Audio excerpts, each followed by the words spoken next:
Happy Sunday. Welcome to Sunday School Simplified. If you haven't joined us before, this is where we take our Sunday school lesson and we squeeze it into a short, sweet message that is for the entire family and good for all ages.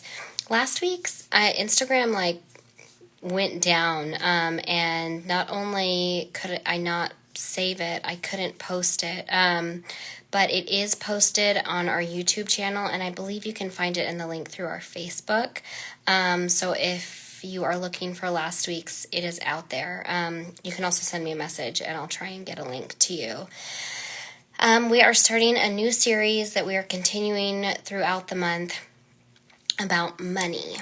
And you might think, okay, what is this about? But let me explain. So I want to ask you first, what comes to mind when you think about money? And I'll give you a second to think about it, or you can pause it.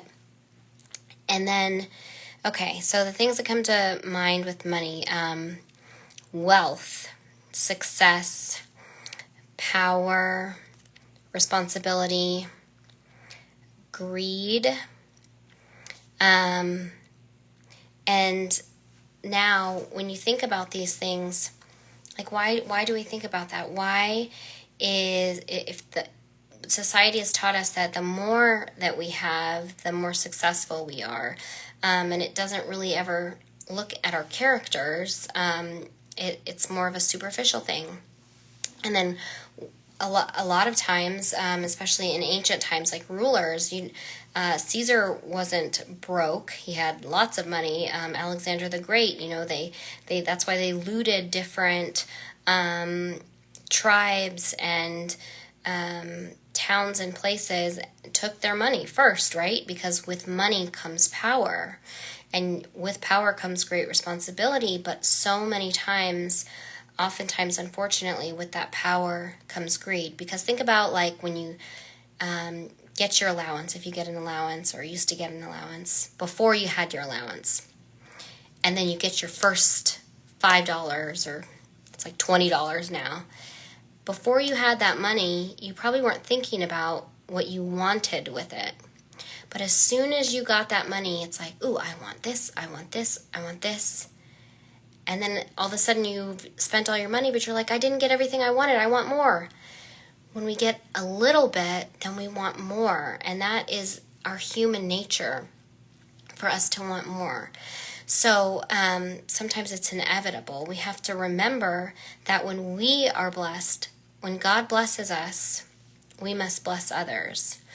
And we're going to start off talking about money in the whole sense that so many times, like I said, money equals your value in society and life, and that's not the case.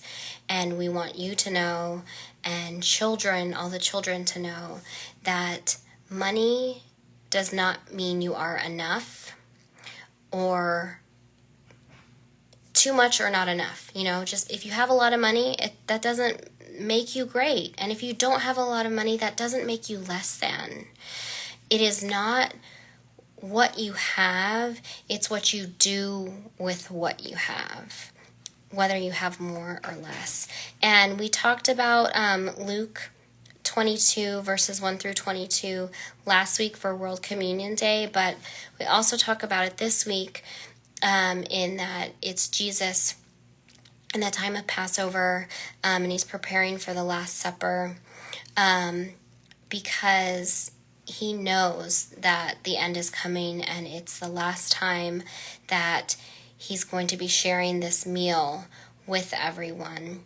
And he's reminding them not only what they are worth to him, but what they are worth to themselves. And that every time that we take the bread and take the wine or the juice, that we remember that he loves us and that he died for our sins so that our sins could be forgiven, but also so that we could live. Because also so many times back then, especially Jewish people had to pay a tax. Imagine this, to it was like a penance. That's why they say penance. You pay a tax, you pay coins for their soul to be forgiven. And we know that there is no value of that. And that's the point, is that you don't have to pay for your soul to be forgiven. How do we ask Jesus for forgiveness? It doesn't cost a thing. We ask him for forgiveness and he forgives us. And that's also why we take communion. If we forget, and throughout the month we get busy, that's why we have this monthly reminder to be present and ask for forgiveness of our sins and remember that he forgives us, and most importantly that we are loved, and it has nothing to do with money. So as we go out throughout the month, we're going to talk more about money as it pertains to the Bible, but not as you would think. And this week what the takeaway I want you to have is that it doesn't matter what you have, it's what you do with what you have. So that's Sunday School Simplified. I hope everyone has a blessed and safe week. Thanks for joining us.